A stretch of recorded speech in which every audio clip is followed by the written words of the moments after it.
Habacuc, chapitre 1. Oracle révélé à Habacuc, le prophète. Jusqu'à quand, ô Éternel? J'ai crié, et tu n'écoutes pas. J'ai crié vers toi à la violence, et tu ne secours pas. Pourquoi me fais-tu voir l'iniquité, et contemples-tu l'injustice? Pourquoi l'oppression et la violence sont-elles devant moi? Il y a des querelles, et la discorde s'élève.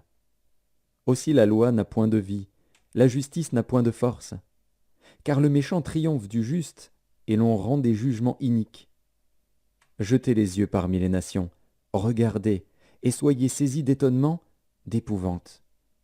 Car je vais faire en vos jours une œuvre que vous ne croiriez pas si on la racontait. Voici, je vais susciter les Chaldéens, peuple furibond et impétueux, qui traverse de vastes étendues de pays pour s'emparer de demeures qui ne sont pas à lui. Il est terrible et formidable. De lui seul viennent son droit et sa grandeur. Ses chevaux sont plus rapides que les léopards, plus agiles que les loups du soir, et ses cavaliers s'avancent avec orgueil. Ses cavaliers arrivent de loin. Ils volent comme l'aigle qui fond sur sa proie. Tout ce peuple vient pour se livrer au pillage. Ses regards avides se portent en avant, et il assemble des prisonniers comme du sable. Il se moque des rois, et les princes font l'objet de ses railleries. Il se rit de toutes les forteresses, il amoncelle de la terre, et il les prend. Alors son ardeur redouble, il poursuit sa marche, et il se rend coupable.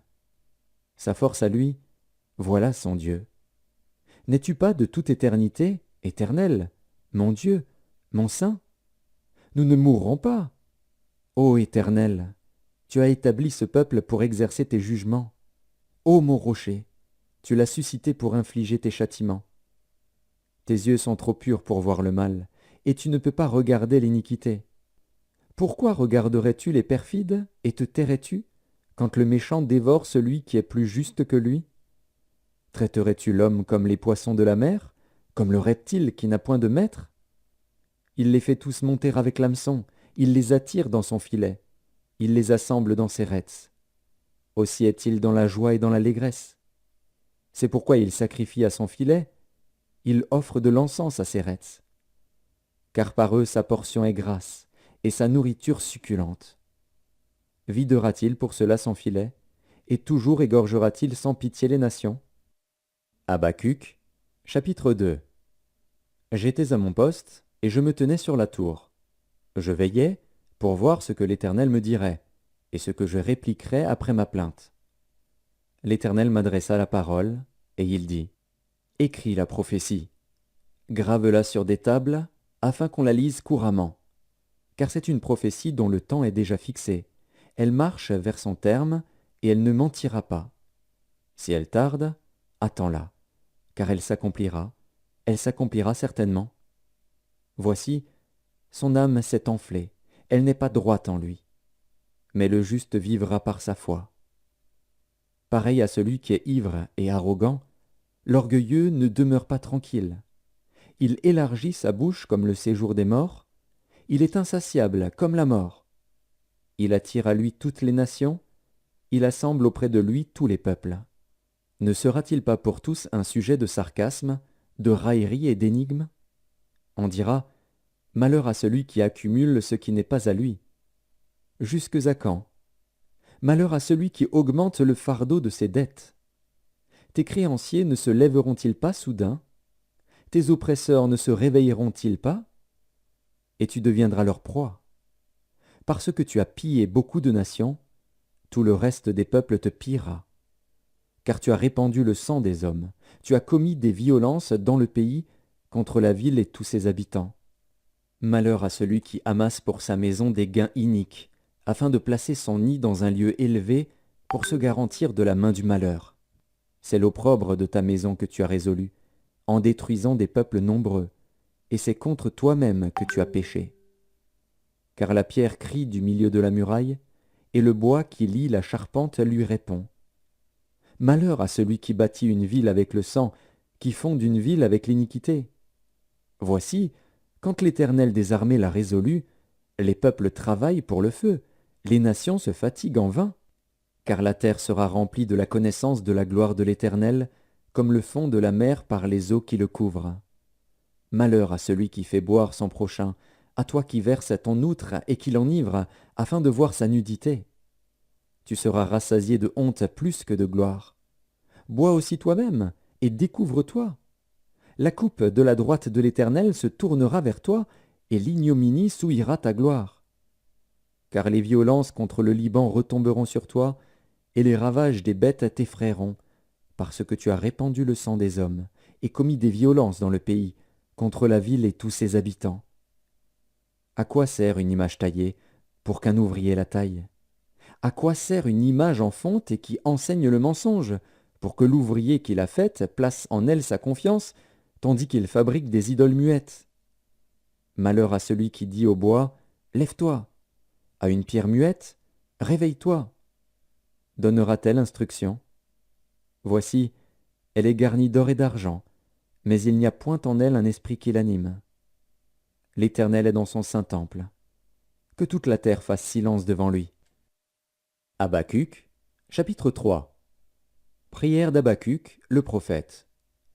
Éternel, j'ai entendu ce que tu as annoncé, je suis saisi de crainte. Accomplis ton œuvre dans le cours des années, ô Éternel. Dans le cours des années, manifeste-la, mais dans ta colère, souviens-toi de tes compassions. Dieu vient de Théman, le Saint vient de la montagne de Paran. Sa majesté couvre les cieux, et sa gloire remplit la terre. C'est comme l'éclat de la lumière. Des rayons partent de sa main.